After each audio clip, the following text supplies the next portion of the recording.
ಸದಾನಂದ ಗೌಡ್ರ ನೇತೃತ್ವದ ಬಿಜೆಪಿ ಸರ್ಕಾರ ಜಿಮ್ 1ರ ಯಶಸ್ಸನ್ನ ಸವಾಲಾಗಿ ತೆಗೆದುಕೊಂಡು ಜಿಮ್ 2ಗೆ ಅಣಿಯಾಯಿತು. ಈ ಸಂಪುಟದಲ್ಲೂ ಕೈಗಾರಿಕಾ ಸಚಿವರಾಗಿದ್ದ ಮುರುಗೇಶ ನಿರಾಣಿ ಸಮಾವೇಶದ ಉಸ್ತುವಾರಿ ವಹಿಸಿ ದೇಶ ವಿದೇಶಗಳ ಕಂಪನಿಗಳನ್ನು ಆಕರ್ಷಿಸಲು ತಂತ್ರ ರೂಪಿಸಿದ್ರು.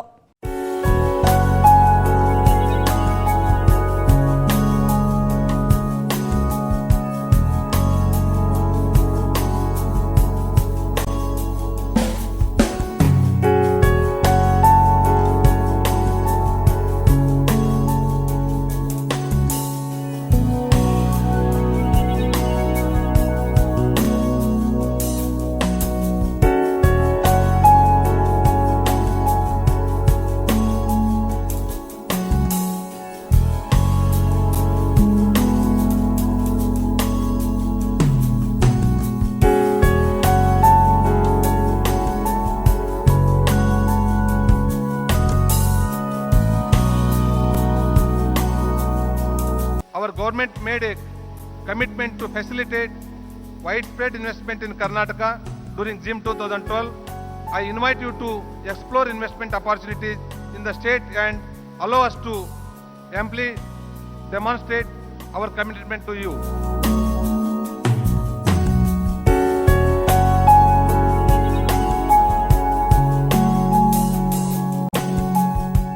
ಸುಮಾರು 800ಕ್ಕೂ ಹೆಚ್ಚು ಕಂಪನಿಗಳು ಜಿಮ್ 2ನಲ್ಲಿ ಭಾಗವಹಿಸಿದ್ವು ಅಂದ್ರೆ ನಂಬಲು ಕಷ್ಟವಾಗಬಹುದು. ಆದ್ರೆ ನಂಬಲೇಬೇಕಾದ ಸಂಗತಿ ಇದು.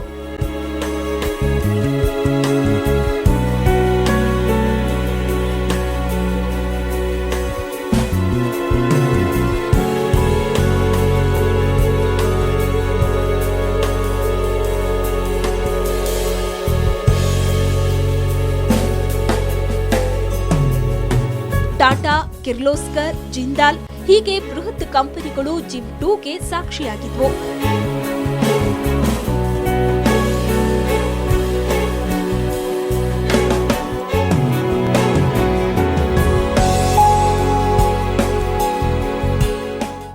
Today, several of our Tata companies are in Karnataka.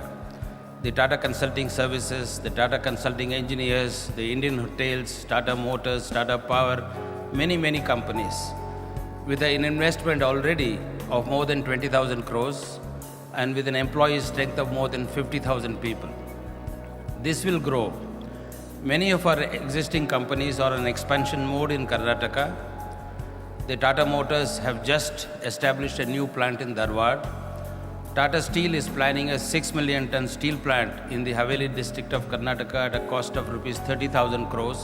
We have always found excellent cooperation to us from the people of Karnataka, from the government of Karnataka, from the Chief Minister and from the ministries and from the bureaucracy which is so efficient in Karnataka.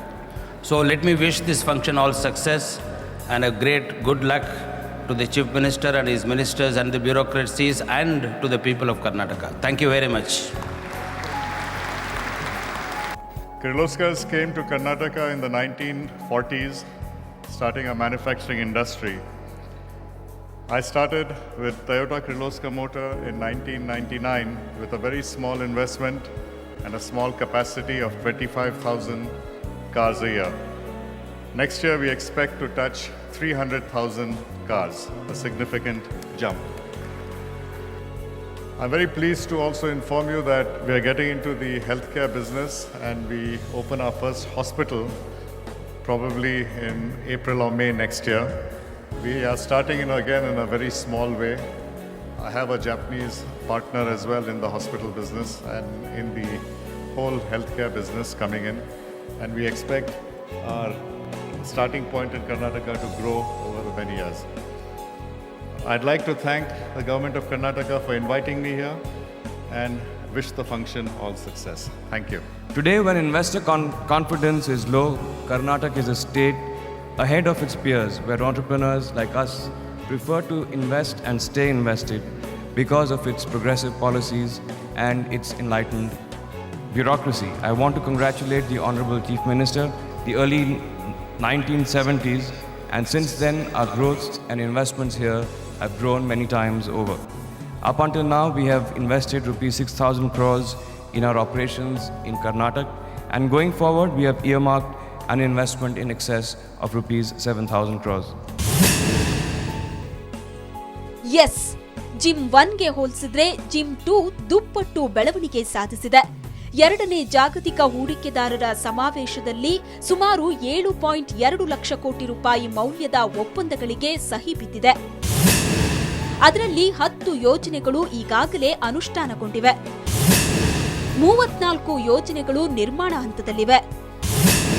ಇದಕ್ಕಿಂತ ಮುಖ್ಯವಾಗಿ 10 ಲಕ್ಷ ಉದ್ಯೋಗ ಸೃಷ್ಟಿ ನಿರೀಕ್ಷಿಸಲಾಗಿದೆ. ಇಂತಹ ಅದ್ಭುತ ಸಮಾವೇಶದ ಉಸ್ತುವಾರಿ ಹೊತ್ತಿದ್ದು ಕೈಗಾರಿಕಾ ಸಚಿವ ಮುರುಗೇಶ್ ನಿರಾಣಿಯವರು.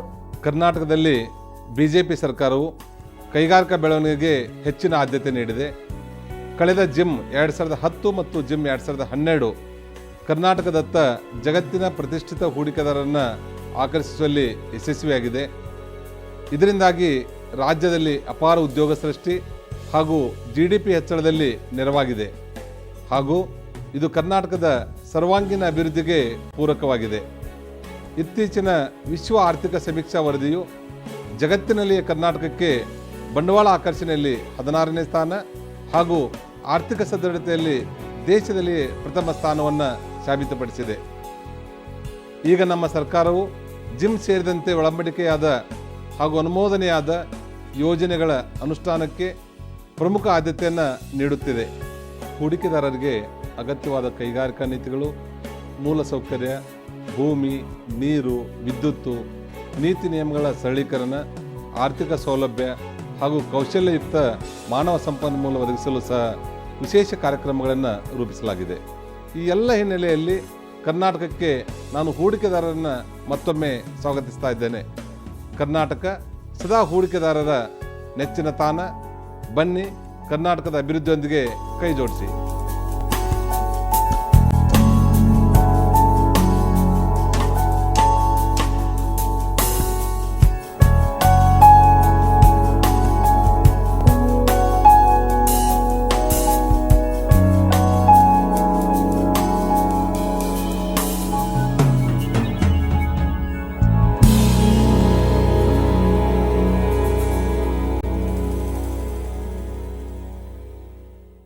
ಜಿಮ್ ಯಶೋಗಾಥೆ ಮುಂದುವರಿಯುತ್ತೆ ಒಂದು ಸಣ್ಣ ವಿರಾಮದ ನಂತರ.